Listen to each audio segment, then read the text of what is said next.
Oke, halo guys. Kali ini gue di bengkel rumah besarnya nih. Rumah besarnya baru nih, Bang Ferry. Tapi nama bengkelnya kan jadi Rama Rama. Service Car. Oke, Bang. Mungkin hari ini kita diskusi nih soal penonton gue Biante nih, pada cinta Biante. Iya. Nah, tips penyakit Biante yang dasar nih apa sih, yang kalau kita mau ngambil mobil second apa yang harus diperhatiin? Pertama sih kita harus cek dulu sih dari mekanismenya, elektrikalnya. Itu penting banget, Bro. Karena ya di samping situ ya kita harus cek kedua-dua itu dulu deh. Karena ya mobil ini kan banyak faktor saling berkaitan dari segi mekanismenya, elektrikalnya. Dia ada sistem modul, engine juga dia pengaruhnya besar juga ya. Yang paling dasar sih kita cek dulu problem engine-nya dulu. Dari seal kita cek dulu kalau kita mau ngambil mobil secondnya tuh. Kita cek dulu sealnya, ini ada kebocoran apa enggak. Terus juga buat di suspensi dasar tuh. Nah yang keduanya elektrikal, kita cek di bagian wiring, takutnya bekas banjir ya. Itu namanya air, tetap ada namanya karatnya itu nempel. Entah itu lumpurnya atau ya bekas karat-karat yang di soket-soketnya itu kelihatan banget, Bro. Itu. Ya paling ya selebihnya kita cek elektrikal pakai alat scanning. Betul. Lebih real lah, kita ngelihat data framesnya itu seperti apanya, ada kekurangan apa enggaknya, dari situ sih kita ngelihatnya.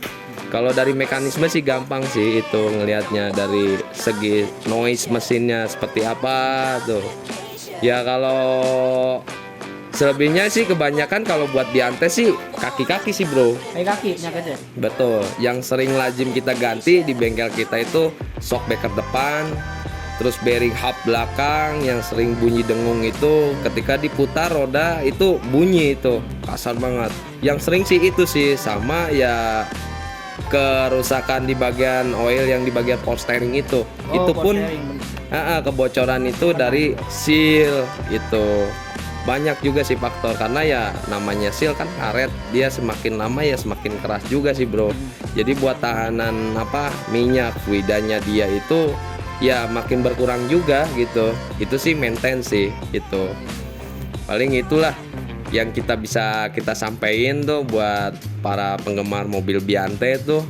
Kita harus bener-bener cermat melihat yang buat di bagian mobil second nanti bakalan kita ambil ini, kita lebih baik bawa mekanik gitu biar kita nggak gagal juga sih, yang bener-bener ahli ke brand ini gitu. Mazda ini yang udah biasa megang, jadi dia tahu kekurangan sama kelebihannya, dia tuh udah tahu gitu. Nanti budget yang akan dikeluarkan mobil second ini berapa nih kira-kira PR-nya, dia akan mengestimasi gitu, dan itu ya pengaruh untuk harga jualnya. Jadi kita tinggal aju banding aja sama pemilik owner pertama yang dia mau jual, ya tinggal negosiasi karena ngelihat jenis kerusakannya itu banyak apa enggak gitu sih, Bro. Nah, Bang, ada gak penyakit khusus Biante yang misalnya kalau kita mobil second ketahuan nih penyakitnya ini, mending lebih baik jangan dibeli itu mobil. Ada gak penyakit apa itu? Ada sih tuh yang kita sering lazim kita cek ya, kebanyakan itu modul ABS ya, untuk gens kayak aktif tuh. Itu modul ABS-nya luar biasa lah, Bro. Harganya itu barunya aja ya kurang lebih ya sekitar 35-an ya. Itu serem banget harganya. Ya itu kita harus cek dulu tuh. Itu kebanyakan sih kerusaknya dari aki sih. Jadi dia malfunction untuk sistem modulnya dia. Itu sih sebetulnya. Jadi kalau kita udah waktunya maintenance aki, itu kita cek, misalkan ya belinya di brand mana nih, kita cek dulu deh. Kita cek tekanan akinya itu berapa volt, untuk kesehatannya, healthy-nya itu udah berapa persen tuh.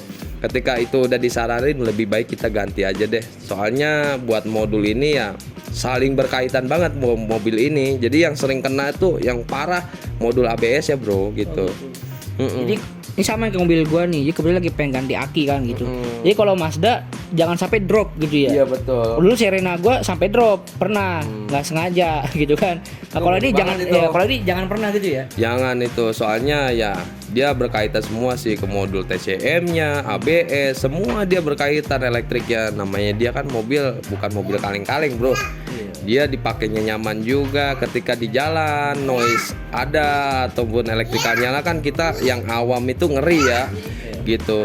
Soalnya ya kalau udah nyala timbul di situ warning, yang awam pasti bingungnya ya, wah ini apa ya, takutnya mogok lah apalah, lebih baik kita maintain lah gitu.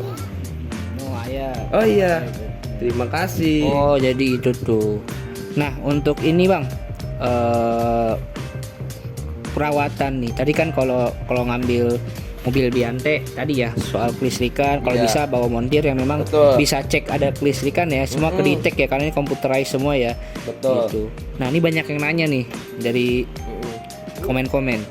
Spare partnya gampang nggak sih? Susah nggak sih? Banyak KW-nya nggak sih? Maksudnya ada pilihan-pilihannya atau bagaimana? Nah ini orang kan masih awam banget soal Mazda nih ya. Iya. Termasuk saya baru berani ambil Mazda sebenarnya gitu kan. Betul. Nah itu gimana bro? Menurut lo?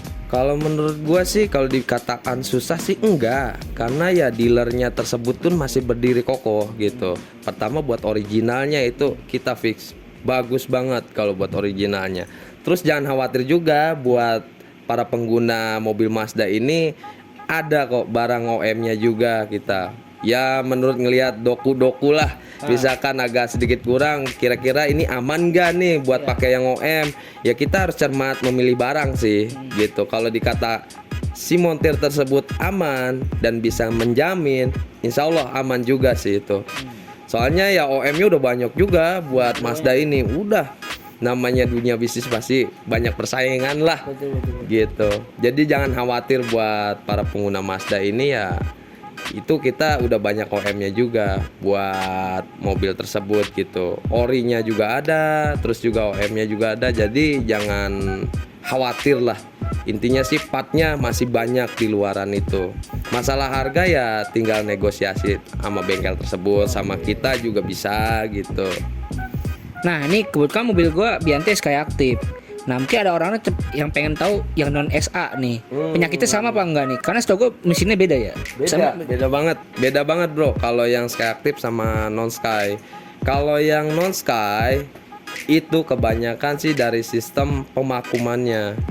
Jadi kayak sensor buat vakum intake itu sering kena. Itu sih sebetulnya faktor maintenance sih bro. Dibilang faktor maintenance itu ketika intake udah kotor, dari sistem PCP-nya itu udah masuk ke dalam intake, itu kan banyak oli, dan dia kan ada sistem dasar buat penghisapannya itu dari vakum 2 itu. Nah itu kalau udah kena mampet di sistem vakumnya itu, sensor itu kan ngebaca tuh ya. Nah ngebaca itu dia akan timbul di situ cek engine gitu. Tapi kondisi mesin tetap bisa jalan, nggak sampai mogok lah. Cuman warning lamp engine dia bakalan nyala.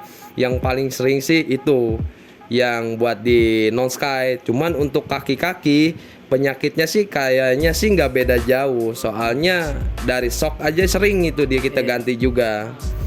Ya tapi yang lebih fatalnya kalau buat non Sky itu ke bagian steering rack-nya. Steering rack. Lebih parah ketimbang yang Skyactiv itu. Yang kita udah biasa kita repair, kita ganti. Kebanyakan sih dari situ sih, dari power steeringnya itu, racknya itu parah itu. Kalau udah rusak bocornya luar biasa. Kalau yang Sky masih mending lah, itu di bagian seal power steeringnya aja itu yang sering itu. Kayaknya kalau kayak kaki ya kayak penyakit semua mobil van dah. Kayaknya Serena gue juga kena power steering, kena steering rack, kayak gitu-gitu. Nah, ini ngomongin servis bulanan, servis rutin lah ya. Iya. Biasanya amannya kita ngeluarin cost berapa sih untuk seekor Mazda ini yang orang mungkin takut masih, Iya, betul, apalagi kayaknya nggak semua bengkel bisa nanganin Mazda ya. Iya betul. Nah, kira-kira amannya berapa sih? Apa yang diperbaiki yang rutin-rutinnya? Biasanya sih kita ngelihat KM sih sama historinya dia di mobil. Misalkan ya kita tanya dulu ke pemiliknya. Ini sebelumnya pernah servis di KM berapa? Kita sih lihat patokan KM dulu deh, kilometer. Jadi kita ngelihat patokan kilometer itu sebagai patokan nanti kita buat servis nih. Misalkan beliau udah pernah diservis di 20.000 kilo ya kan, dari 10.000 sampai 20.000. Nah, ini kita next lanjut ke 30.000 pas di maintenance-nya. Sebetulnya sih itu dasar banget, di 30.000 itu apa aja yang harus ganti. Pertama mungkin beliau udah di 20.000 nih. Kita tanya, "Bapak ini udah pernah ganti apa aja?" A sampai Z dibilang. Oke, jadi kita tinggal di next di 30.000. Di 30.000 itu nggak banyak sih. Jadi kita saranin yang pentingnya aja mengenai performanya dia nih. Ya pertama itu di bagian mesin kita minimal lah pas 30.000 itu ganti oli mesin, filternya sama engine tune up. Nah, sama cek rem paling juga itu. Karena di 20.000 itu udah cek rem sama blading. Buat apa namanya minyak ininya remnya itu di blading ulang gitu. Paling sih simple sih, tergantung montirnya. Jadi kalau kita sih ngelihat dari rate KM nih, jadi kita juga tidak perlu banyak membebankan kepada orang tersebut juga. Jadi kita ambil yang intinya aja. Bila mana filter udah kotor ya misalkan parah banget ya kita saranin ganti. Kalau masih bisa kita bersihin ya buat di next itu. Buat filter udaranya seperti itu sih bro. Jadi enggak, kalau menurut gua sih enggak begitu mahal gitu. Ya? Kisaran ya 1.000-an wajar lah ya. Wajar itu karena ya buat konsumsi oilnya dia aja itu ya udah 5 liter gitu. Dan oilnya emang 0W biasa 0W 0W 20 0W cair. Tapi kalau buat non sky kita saranin 5W karena itu udah mesin dulu lah gitu. Buat performanya dia pengaruh juga kalau kita kasih yang 0W agak sedikit ngeri lah buat ke mesinnya gitu. Kalau buat yang sky jangan khawatir, masih pakai aja udah 0W gitu. Itu aman banget udah pokoknya. Ya buat masalah budget sih relatif sih, tergantung apa yang dikeluarkinnya. Misalkan chemical atau apanya itu ya kalau menurut gua sih pas lah harga segitulah gitu. Udah relatif. Untuk masalah kayak jasa atau apa memang masing-masing bengkel punya jasa tersendiri gitu. Oke guys, tadi itu sebenarnya mobil nih karena Bung Ferry ini megang semua Mazda ya. Sebenarnya ini baru Biante. Nah, mungkin teman-teman kalau ada yang mau tanya tinggal di komen kolom. Bung Ferry suka aktif nih di komentar gua nih. Bawah sini aja. Nanti lu bisa komen apa aja, mau nanya Biante, mau ngomong Mazda tuh depan ada Mazda tuh, kita diskusi lagi. Kalau banyak yang komennya nanti next kita bikin video lagi. Oke, see you next video. Gas terus. Jangan lupa di subscribe karena subscribe itu gratis. Bye.